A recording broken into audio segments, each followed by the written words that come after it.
ज्ञान के इस सफ़र में आप सभी का स्वागत है। आज से हम लोग शुरू करने जा रहे हैं बीपीएससी टीआरई 4 के लिए मंथली करंट अफेयर का सीरीज, जिसमें यह पहला सेट है और इसमें हम लोग देखेंगे जनवरी 2026 करंट अफेयर का। तो चलिए शुरू करते हैं हम लोग फर्स्ट क्वेश्चन से। क्वेश्चन नंबर 1, विश्व की सबसे लंबी एक्सप्रेसवे सुरंग तियान शान सेंगली सुरंग किस देश में स्थित है? तो किस देश में स्थित है? चीन में। चलिए इसका एक्सप्लेनेशन देखते हैं हम लोग। यह सुरंग जिनजियांग क्षेत्र में स्थित है, यानी चीन के जिनजियांग क्षेत्र में स्थित है। इसकी लंबाई 22.13 किलोमीटर है। यह दुर्गम पर्वतीय क्षेत्र को जोड़ता है, यानी चीन के दुर्गम पर्वतीय क्षेत्र को जोड़ता है।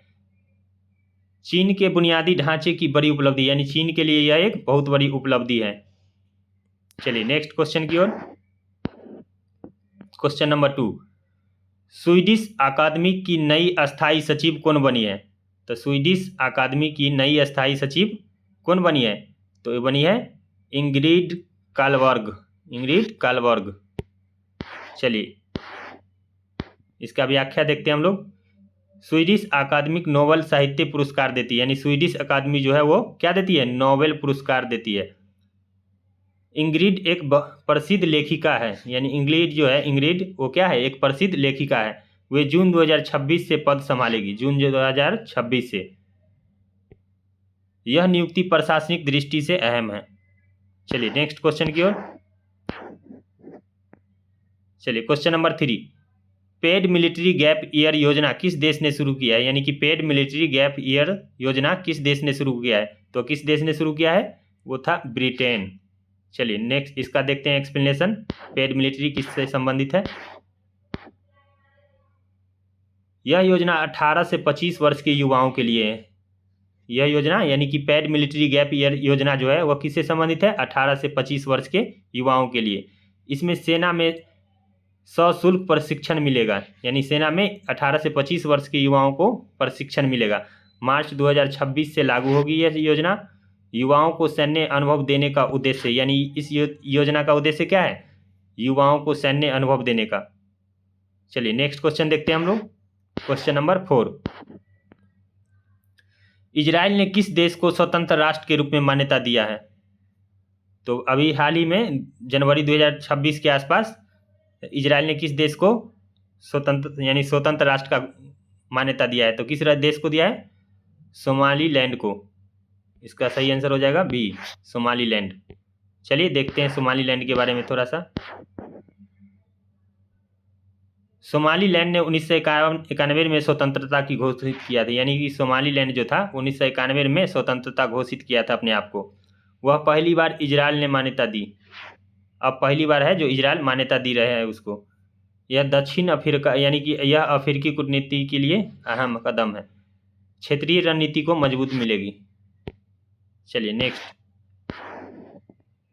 क्वेश्चन नंबर 5, इजराइल शांति पुरस्कार 2026 किसे दिया जाएगा? तो इजराइल शांति पुरस्कार 2026 किसे दिया जाएगा? डोनाल्ड ट्रंप को। चलिए देखते हैं नेक्स्ट। चलिए इसकी व्याख्या देखते हैं हम लोग। सबसे पहले यह पुरस्कार अब्राहम समझौते हेतु दिया जा रहा है, यानी कि यह पुरस्कार जो डोनाल्ड ट्रंप को मिला है किसके लिए मिला है? अब्राहम समझौते के लिए। ट्रंप पहले गैर इजरायली विजेता है, यानी कि इससे पहले यह पुरस्कार किसी को नहीं मिलता था, सिर्फ इजरायलियों को मिलता था। पहली बार ट्रंप को दिया गया, इसलिए यह इंपॉर्टेंट हो गया। मध्य पूर्व शांति में भूमिका रही, यानी कि ट्रंप का भूमिका मध्य पूर्व शांति में रही। अंतर्राष्ट्रीय स्तर पर चर्चा का विषय भी बना हुआ है। चलिए नेक्स्ट देखते हैं हम लोग। क्वेश्चन नंबर 6, नॉमिनल जीडीपी के आधार पर भारत विश्व की कौन सी अर्थव्यवस्था है? यानी कि नॉमिनल जीडीपी के आधार पर भारत विश्व की कौन सी अर्थव्यवस्था है? चौथी। चलिए नेक्स्ट देखते हैं हम लोग इसकी व्याख्या। भारत ने जापान को पीछे छोड़ा, यानी पहले 4 नंबर पे कौन था? जापान था, जिसे छोड़ के भारत 5 से किस पे पहुंच गया? 4 पे। जीडीपी लगभग 4.1 ट्रिलियन डॉलर है, यानी भारत की जीडीपी वर्तमान में कितना है? 4.18 ट्रिलियन डॉलर। अमेरिकी चीन जर्मनी से आगे है, यानी अमेरिका 1 नंबर पे, दूसरा चीन, जर्मनी 3 नंबर पे, उसके बाद भारत। कुछ ही दिनों में कहा गया है कि अब जर्मनी को भी भारत पीछे छोड़ देगा, और 3 नंबर पे पहुंच जाएगा। चलिए नेक्स्ट देखते हैं। यह आर्थिक मजबूती को दर्शाता है, यानी भारत की मजबूती को दर्शाता है। चलिए नेक्स्ट क्वेश्चन नंबर 7। 400 वर्ष पुरानी डाक सेवा बंद करने वाला पहला देश कौन बना है? यानी 400 साल पुराना यानी डाक सेवा बंद करने वाला पहला देश कौन बन गया है? डेनमार्क।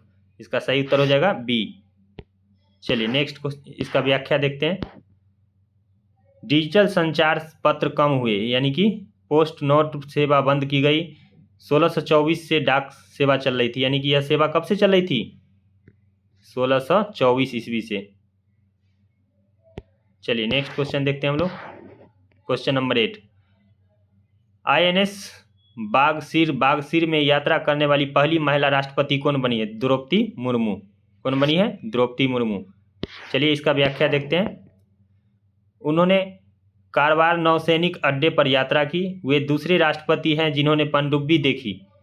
पहले SPCs अब्दुल कलाम थे, यानी कि पहले जो सबसे पहले थे वो कौन थे?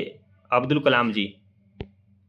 यह सैन्य सम्मान का प्रतीक है। चलिए नेक्स्ट देखते हैं हम लोग। Question number 9। DRDO ने 1 जनवरी 2026 को कौन सा स्थापना दिवस मनाया है? यानी कि DRDO ने 1 जनवरी को जो अपना स्थापना दिवस मनाया है वो कितने नंबर का है? तो वह है 68वां। चलिए DRDO की स्थापना कब किया गया था? 1958 ईस्वी में। ये याद रखिएगा आप लोग, DRDO की स्थापना 1958 ईस्वी में। यह रक्षा अनुसंधान संस्था है, आत्मनिर्भर रक्षा में योगदान देता है। चलिए नेक्स्ट देखते हैं हम लोग। Question number 10। ड्रोन ऑपरेशन हेतु गठित सेना इकाई का नाम क्या रखा गया? यानी ड्रोन ऑपरेशन हेतु गठित सेना का नाम जो इकाई है उसे क्या रखा गया है? तो भैरव बल। क्या रखा गया है? भैरव बल। चलिए इसका एक्सप्लेनेशन देखते हैं हम लोग। यह विशेष ड्रोन यूनिट है, यानी कि यह ड्रोन से रिलेटेड एक अलग ही यूनिट बना दिया गया है। निगरानी और खुफिया कार्य करती है, आधुनिक युद्ध में उपयोगी है, सीमा सुरक्षा को मजबूत करेगी। अभी आप सबको पता है अभी ज़्यादातर युद्ध किससे होती है? ड्रोन से। चलिए नेक्स्ट देखते हैं। Question number 11। Bharat Australia ECTA समझौते का पूर्ण नाम क्या है? यानी कि ECTA यानी भारत और ऑस्ट्रेलिया के बीच में जो ECTA समझौता हुआ है उसका फुल फॉर्म पूछ रहा है, क्या होता है? तो क्या है? Economic cooperation and trade agreement. Economic cooperation and trade agreement. चलिए नेक्स्ट देखते हैं हम लोग। चलिए पहले इसकी व्याख्या देख लेते हैं। यह भारत ऑस्ट्रेलिया के बीच व्यापार समझौता है, 2022 में लागू हुआ था। यह योजना कब लागू हुआ था? 2022 में। कई वस्तुओं पर शुल्क घटाया गया, यानी कि बहुत सारे आयात निर्यात में जो शुल्क लगता था दोनों देश के बीच वस्तुओं के आदान प्रदान में, उसमें से बहुत सारे वस्तुओं के शुल्क पे क्या किया गया? घटाया गया है। द्विपक्षीय व्यापार को बढ़ावा देता है, यानी कि यह दोनों देशों के बीच के व्यापार को बढ़ावा देगा। चलिए क्वेश्चन नंबर 12। भारत का पहला सौर मिशन आदित्य L1 किस बिंदु पर स्थापित है? तो वो L1 पे। चलिए इसका एक्सप्लेनेशन देखते हैं हम लोग। आदित्य यानी कि L1 पृथ्वी सूर्य के बीच स्थित है। यहाँ से निरंतर सूर्य अध्ययन संभव है। इसरो का यह पहला सौर मिशन है। अंतरिक्ष मौसम अध्ययन में यह सहायक है। चलिए नेक्स्ट देखते हैं हम लोग। Question number 13। अग्नि 5 मिसाइल किस श्रेणी में आती है? अग्नि 5 मिसाइल जो है वो किस श्रेणी में आती है? तो वो किस श्रेणी में आती है? इंटरकॉन्टिनेंटल बैलिस्टिक मिसाइल में, यानी इंटरकॉन्टिनेंटल बैलिस्टिक में। चलिए नेक्स्ट देखते हैं हम लोग। इसका एक्सप्लेनेशन देख लेते हैं। अग्नि 5 की रेंज कितना है? 5000 किलोमीटर से भी अधिक है। यह परमाणु सक्षम मिसाइल है, यानी कि इससे हम परमाणु हमला भी कर सकते हैं। भारत की सामरिक शक्ति को बढ़ाती है, यानी कि भारत की सामरिक शक्ति को क्या करती है? बढ़ाती है। DRDO द्वारा विकसित की गई है। इसका विकास किसके द्वारा किया गया है? DRDO के द्वारा। चलिए नेक्स्ट क्वेश्चन नंबर 14। PM सूर्य घर मुक्त बिजली योजना का उद्देश्य क्या है? तो क्या है? रूफटॉप सोलर को बढ़ावा देना, यानी कि रूफटॉप सोलर को बढ़ावा। चलिए इसकी व्याख्या देखते हैं। इस योजना से घरेलू सोलर लगाया जाएगा, यानी कि इस योजना के तहत यानी घर के छत पे सोलर लगाया जाता है। 300 यूनिट तक की बिजली का मुक्त बिजली लक्ष्य है, यानी कि 300 यूनिट तक मुक्त बिजली का लक्ष्य है। बिजली बिल में कमी आएगी, हरित ऊर्जा को प्रोत्साहन मिलेगा। इससे क्या होगा? हरित ऊर्जा को प्रोत्साहन मिलेगा। चलिए नेक्स्ट क्वेश्चन नंबर 15। जनवरी 2026 में भारत का विदेशी मुद्रा भंडार लगभग कितना है? यानी कि जनवरी 2026 में भारत की विदेशी मुद्रा भंडार कितना रहा है? तो रहा है 620 अरब डॉलर। 620 अरब डॉलर। चलिए नेक्स्ट देखते हैं हम लोग। आरबीआई विदेशी मुद्रा भंडार जारी करती है, यानी कि विदेशी मुद्रा भंडार किसके द्वारा जारी किया जाता है? आरबीआई के द्वारा। यह आयात सुरक्षा के लिए जरूरी है, यानी कि हमारे पास जो भी रिजर्व होता है वो आयात के लिए बहुत इंपॉर्टेंट होता है, क्योंकि उसी पैसा से हम लोग दूसरे देश से क्या करते हैं? आयात करते हैं। चलिए नेक्स्ट, भारत विश्व के शीर्ष देश में है, आर्थिक स्थिरता का संकेत है यह। चलिए क्वेश्चन नंबर 16। एक राष्ट्र एक चुनाव समिति के अध्यक्ष कौन है? यानी कि एक राष्ट्र एक चुनाव समिति के अध्यक्ष कौन है? तो है रामनाथ कोविंद। ये बहुत पुराना क्वेश्चन है लेकिन इंपॉर्टेंट है, इसलिए हम लोग देख लिए दोबारा। एक राष्ट्र एक चुनाव समिति के अध्यक्ष रामनाथ कोविंद। चलिए नेक्स्ट इसका एक्सप्लेनेशन देखते हैं। वे भारत के पूर्व राष्ट्रपति रहे हैं। समिति का चुनाव सुधारों पर काम कर रही है। एक साथ चुनाव कराने का अध्ययन है इससे संबंधित। संवैधानिक पहलुओं की समीक्षा होती है। चलिए नेक्स्ट क्वेश्चन नंबर 17। भारत का पहला सेमीकंडक्टर फैब प्लांट किस राज्य में स्थापित किया जा रहा है? तो किस राज्य में? गुजरात। सेमीकंडक्टर गुजरात। चलिए इसका व्याख्या देखते हैं। यह परियोजना ढोलेरा में है, टाटा समूह की भागीदारी है। चिप निर्माण में आत्मनिर्भरता बढ़ाएगी, मेक इन इंडिया को मजबूत करेगी। यानी यह मेक इन इंडिया को मजबूत करेगी, भारत को आत्मनिर्भर बनाएगा। यह टाटा समूह की भागीदारी से बनाया जा रहा है। चलिए नेक्स्ट क्वेश्चन नंबर 18। राष्ट्रीय स्टार्टअप पुरस्कार 2026 किस मंत्रालय द्वारा दिए जाते हैं? यानी कि राष्ट्रीय स्टार्टअप पुरस्कार जो है 2026 जो है वो किस मंत्रालय के द्वारा दिए जाते हैं?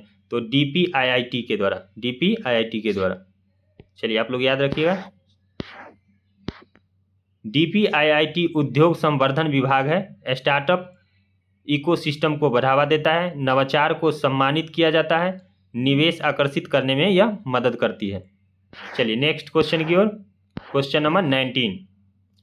जनवरी 2026 में लॉन्च किया गया यानी कि GSET 24 किस उद्देश्य से है? यानी कि GSET यानी कि जनवरी 2026 में जो लॉन्च किया गया GSET 24 वह किस उद्देश्य क्या है उसका? तो उसका उद्देश्य क्या है?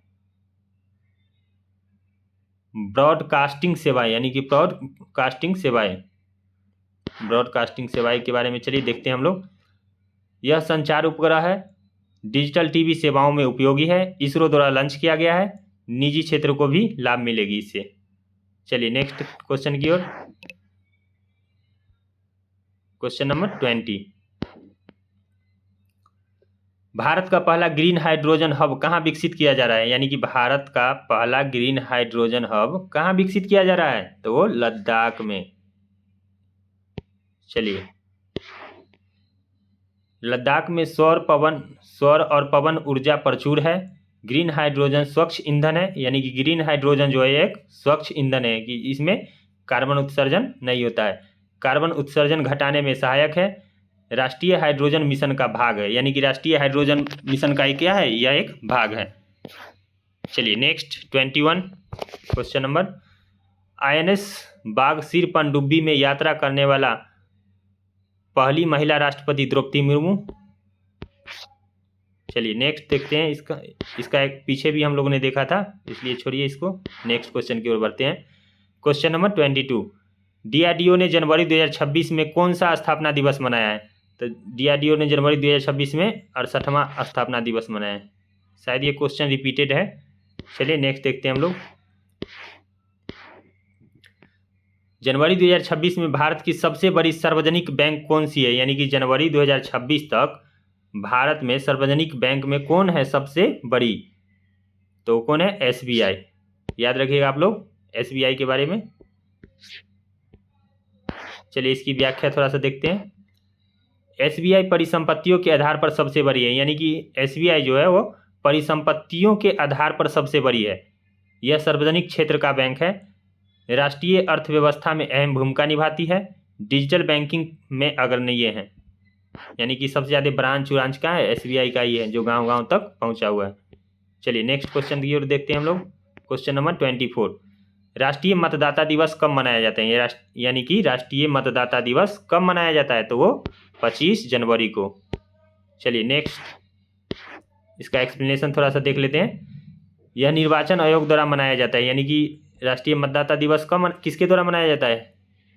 निर्वाचन आयोग के द्वारा, यानी भारतीय निर्वाचन आयोग के द्वारा मतदाता को जागरूकता बढ़ावा देने के लिए।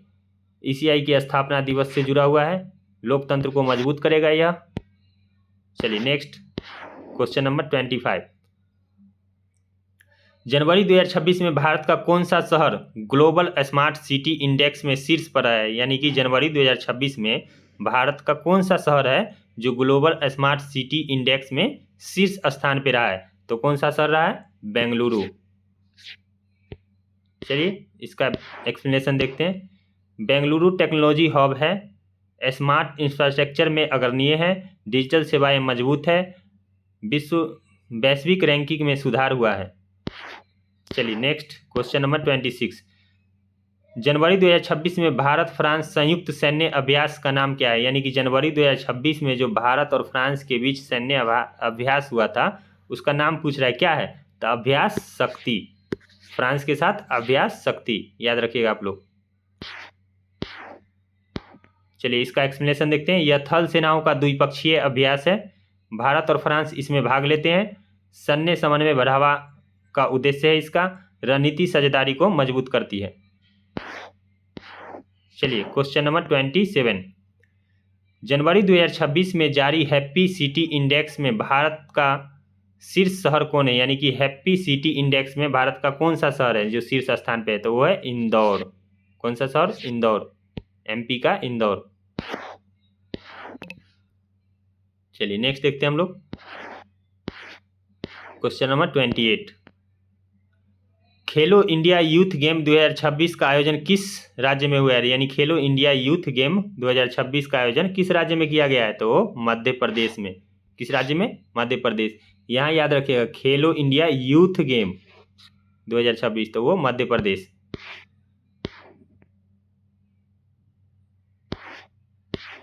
चलिए क्वेश्चन नंबर 29, भारत का पहला एआई आधारित ट्रैफिक प्रबंधन शहर कौन बना है? यानी कि भारत का पहला एआई आधारित, यानी एआई आधारित ट्रैफिक प्रबंधन, यानी कि ट्रैफिक को कंट्रोल करेगा, कौन सा शहर बना है? तो कौन सा बना है? हैदराबाद। चलिए नेक्स्ट इसका एक्सप्लेनेशन देख लेते हैं। एआई से ट्रैफिक सिग्नल नियंत्रित होते हैं, यातायात जाम करने में यानी यातायात जाम कम करने में मदद मिलेगी इससे। स्मार्ट सिटी पहल से जुड़ा हुआ है, यह पहल किससे जुड़ा हुआ है? स्मार्ट सिटी पहल से। डिजिटल गवर्नेंस का एक उदाहरण है। चलिए नेक्स्ट क्वेश्चन नंबर 13, जनवरी 2026 में भारत का राष्ट्रीय बालिका दिवस कब मनाया गया? यानी कि जनवरी 2026 में भारत का राष्ट्रीय बालिका दिवस कब मनाया गया है? तो वो 24 जनवरी को। कितने जनवरी को? 24 जनवरी को। चलिए नेक्स्ट क्वेश्चन की ओर। क्वेश्चन नंबर 31, भारत का पहला कार्बन न्यूट्रल जिला कौन सा घोषित हुआ है? यानी कि भारत का पहला कार्बन न्यूट्रल जिला कौन घोषित हुआ है? तो वो जिला कौन सा है? इडुक्की। चलिए इसका डिटेल देखते हैं हम लोग थोड़ा। इडुक्की केरल में स्थित है, यानी कि इडुक्की जो है वह केरल में स्थित है, यानी कि नवीकरणीय ऊर्जा का व्यापक उपयोग हुआ है, कार्बन उत्सर्जन शून्य लक्ष्य रखा गया है, यानी कि कार्बन का उत्सर्जन क्या हो गया है? शून्य लक्ष्य रखा गया है, पर्यावरण संरक्षण की पहल है यह। चलिए क्वेश्चन नंबर 32, जनवरी 2026 में किस राज्य ने मुख्यमंत्री ग्रामीण योजना की शुरुआत किया है? यानी कि जनवरी 2026 में किस राज्य ने मुख्यमंत्री ग्रामीण योजना की शुरुआत किया है? मुख्यमंत्री ग्रामीण योजना तो किस राज्य ने किया है? राजस्थान ने। तो आप लोग याद रखिएगा। चलिए इसका डिटेल देखते हैं हम लोग थोड़ा सा। ग्रामीण क्षेत्रों में सोलर पैनल लगाए जाएंगे, किसानों को सस्ती बिजली मिलेगी, इससे हरित ऊर्जा को बढ़ावा मिलेगा, राज्य की ऊर्जा नीति से जुड़ा हुआ यह योजना है। चलिए क्वेश्चन नंबर 33, भारत में राष्ट्रीय सड़क सुरक्षा सप्ताह कब मनाया जाता है? यानी कि भारत में राष्ट्रीय सड़क सुरक्षा सप्ताह कब मनाया जाता है? तो 11 से 17 जनवरी को, 11 से 17 जनवरी। देखिए इसका एक्सप्लेनेशन देखते हैं। सड़क दुर्घटनाओं को कम करना इसका उद्देश्य है। जागरूकता अभियान चलाया जाता है, इससे परिवहन मंत्रालय द्वारा आयोजित होता है। यानी किस मंत्रालय द्वारा? परिवहन मंत्रालय द्वारा। सुरक्षित यातायात पर बल दिया जाता है। चलिए क्वेश्चन नंबर 34, जनवरी 2026 में भारत का कौन सा राज्य ईज ऑफ डूइंग बिजनेस में शीर्ष पे रहा है? यानी कि भारत सरकार का जो एक योजना है ईज ऑफ डूइंग बिजनेस, उसमें कौन सा राज्य शीर्ष स्थान पे रहा है? तो कौन सा राज्य रहा है? Gujarat. Ease of doing business से रिलेटेड देखते हैं यहाँ पे। औद्योगिक नीति अनुकूल है, निवेशकों के लिए सरल प्रक्रिया है। यानी कि कोई निवेशक आ रहा है तो उसके लिए यानी कि यहाँ पे बिजनेस करना क्या होता है? आसान हो जाता है। रोजगार सृजन में मदद मिलती है, राज्य आर्थिक विकास में आगे है। चलिए क्वेश्चन नंबर 35, INS इम्फॉल किस प्रकार का युद्धपोत है? INS इम्फॉल जो है वो किस प्रकार का युद्धपोत है? वह है विध्वंसक। कैसा है? विध्वंसक। चलिए देखते हैं। INS इम्फॉल विशाखापट्टनम श्रेणी का है। यानी कि INS इम्फॉल जो है वह किसका है? विशाखापट्टनम श्रेणी का।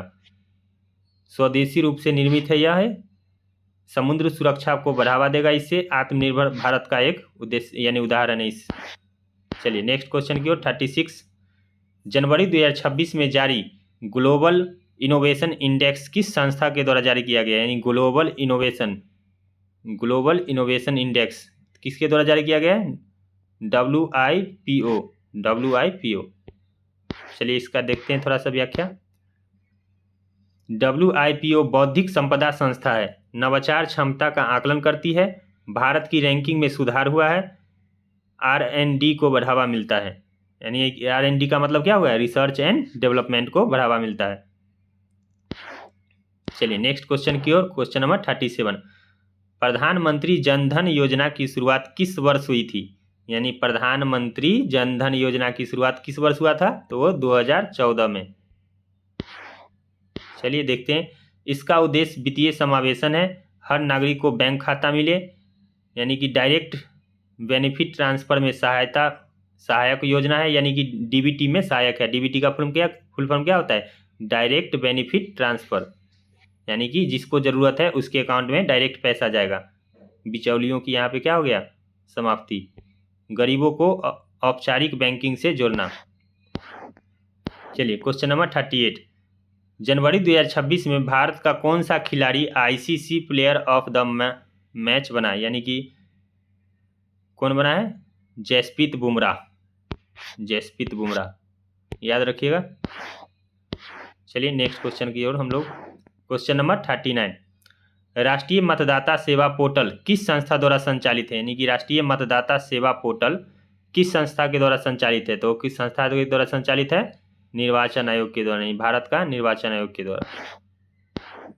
चलिए इसका एक्सप्लेनेशन देखते हैं। यह ऑनलाइन मतदाता सेवाएं देता है, नामांकन और संशोधन की सुविधा है इसमें, डिजिटल लोकतंत्र को बढ़ावा देता है। यानी कि डिजिटल लोकतंत्र को क्या देता है? बढ़ावा देता है। चुनाव प्रक्रिया को सरल बनाता है यह योजना। चलिए क्वेश्चन नंबर 40, भारत का पहला डिजिटल विश्वविद्यालय किस राज्य में स्थापित किया गया? यानी कि डिजिटल विश्वविद्यालय पूछ रहा था, किस राज्य में? उत्तर प्रदेश। चलिए इसका व्याख्या देखते हैं हम लोग।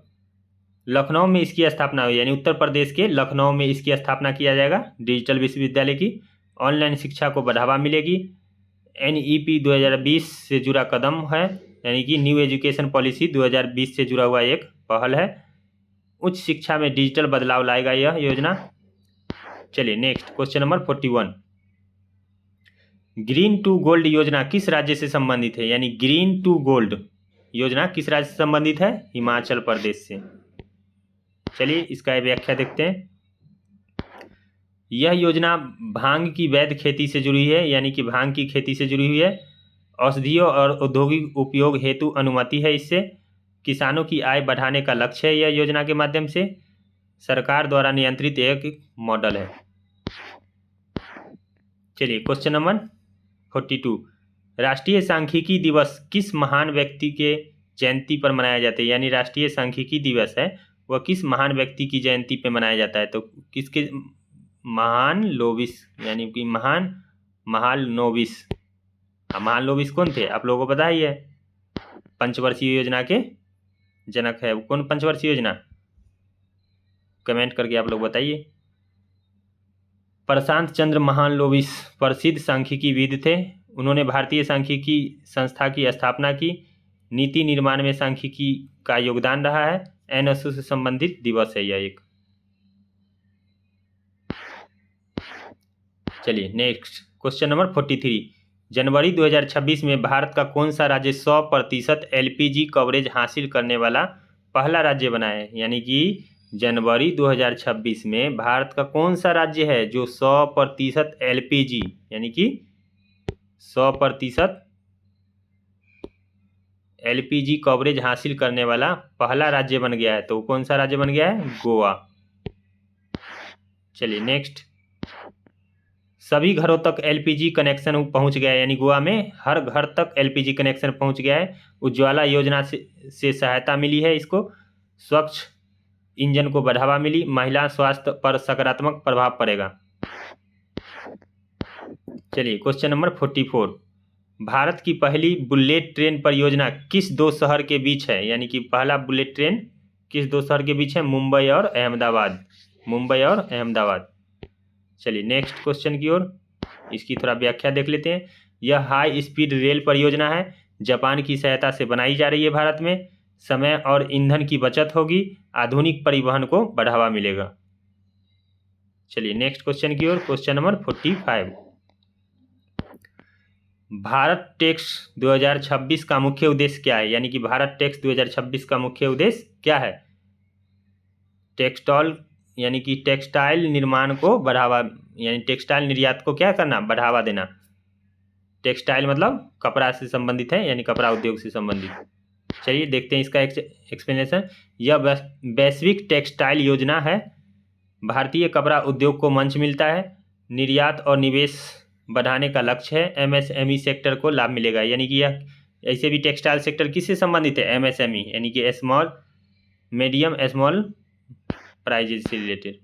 चलिए देखते हैं नेक्स्ट क्वेश्चन की ओर, क्वेश्चन नंबर 46, जनवरी 2026 में भारत का कौन सा शहर सबसे स्वच्छ राजधानी शहर बना है? यानी सबसे स्वच्छ, तो वो भोपाल। चलिए देखते हैं नेक्स्ट, स्वच्छ सर्वेक्षण के आधार पर यह चयन हुआ है। ठोस अपशिष्ट प्रबंधन बेहतर रहा है। नगर प्रशासन की भूमिका अहम रही है। स्वच्छ भारत मिशन का यह परिमाण है। चलिए क्वेश्चन नंबर 47, आईएनएस विक्रांत किस प्रकार का पोत है? आईएनएस विक्रांत किस प्रकार का युद्धपोत है? तो किस प्रकार का युद्धपोत है? विमान वाहक पोत। विमान वाहक पोत। चलिए इसका एक्सप्लेनेशन देखते हैं। आईएनएस विक्रांत स्वदेशी विमान वाहक पोत है। भारतीय नौसेना की ताकत को बढ़ाएगा। ये समुद्री सुरक्षा में अहम भूमिका निभाएगा। आत्मनिर्भरता का एक प्रतीक है, यानी आत्मनिर्भर भारत का यह एक प्रतीक है क्योंकि यह स्वदेशी रूप से निर्मित है। चलिए क्वेश्चन नंबर 48, जनवरी 2026 में किस राज्य ने मुख्यमंत्री लाडली बहन योजना का विस्तार किया है? तो मध्य प्रदेश। मुख्यमंत्री लाडली बहन योजना। चलिए नेक्स्ट क्वेश्चन की ओर, चलिए पहले इसकी व्याख्या देखते हैं। योजना महिलाओं को आर्थिक सहायता देती है। प्रत्यक्ष लाभ का अंतरण किया जाता है। महिला सशक्तिकरण लक्ष्य है यह इसका। राज्य की सामाजिक नीति से जुड़ा हुआ यह योजना है। चलिए क्वेश्चन नंबर 49, भारत में राष्ट्रीय पर्यटन दिवस कब मनाया जाता है? यानी कि प्रत्येक वर्ष 25 जनवरी को क्या मनाया जाता है? भारतीय राष्ट्रीय पर्यटन दिवस। चलिए नेक्स्ट व्याख्या देख लेते हैं थोड़ा सा इसका। पर्यटन के महत्व को उजागर किया जाता है। रोजगार सृजन में पर्यटन की भूमिका निभाता है। सरकार का प्रचार प्रसार करती है, आर्थिक विकास से जुड़ा हुआ यह एक क्षेत्र है। पर्यटन भी तो एक आर्थिक विकास से जुड़ा हुआ क्षेत्र है। चलिए क्वेश्चन नंबर 15, जनवरी 2026 में भारत का कौन सा बैंक डिजिटल लैंडिंग में अग्रणी रहे, यानी कि डिजिटल लैंडिंग में क्या रहा है, सबसे आगे रहा है। तो कौन सा बैंक है, SBI। चलिए क्वेश्चन नंबर 51, जनवरी 2026 में भारत का कौन सा राज्य स्टार्टअप फ्रेंडली स्टेट घोषित हुआ है, यानी स्टार्टअप फ्रेंडली स्टेट घोषित हुआ है। तो कौन सा राज्य, तेलंगाना राज्य। किसमें, स्टार्टअप फ्रेंडली स्टेट, याद रखिएगा यहाँ से, स्टार्टअप फ्रेंडली स्टेट घोषित हुआ है तेलंगाना। चलिए नेक्स्ट, इसकी व्याख्या देख लेते हैं थोड़ा सा। तेलंगाना में स्टार्टअप नीति मजबूत हुई है, यानी कि तेलंगाना में हैदराबाद प्रमुख टेक हब है, नवाचार को सरकारी समर्थन मिला है, रोजगार सृजन में वृद्धि हुई है। चलिए क्वेश्चन नंबर 52, भारत की पहली ऑफशोर विंड एनर्जी पॉलिसी किस मंत्रालय से संबंधित है। तो किस मंत्रालय से संबंधित है, नवीन और नवीकरणीय ऊर्जा मंत्रालय से संबंधित। चलिए नेक्स्ट, चलिए हम लोग इस वीडियो में हम लोग 52 क्वेश्चन किए हैं, फिर इसका पार्ट 2 आएगा। तब तक के लिए धन्यवाद, मिलते हैं नेक्स्ट वीडियो में।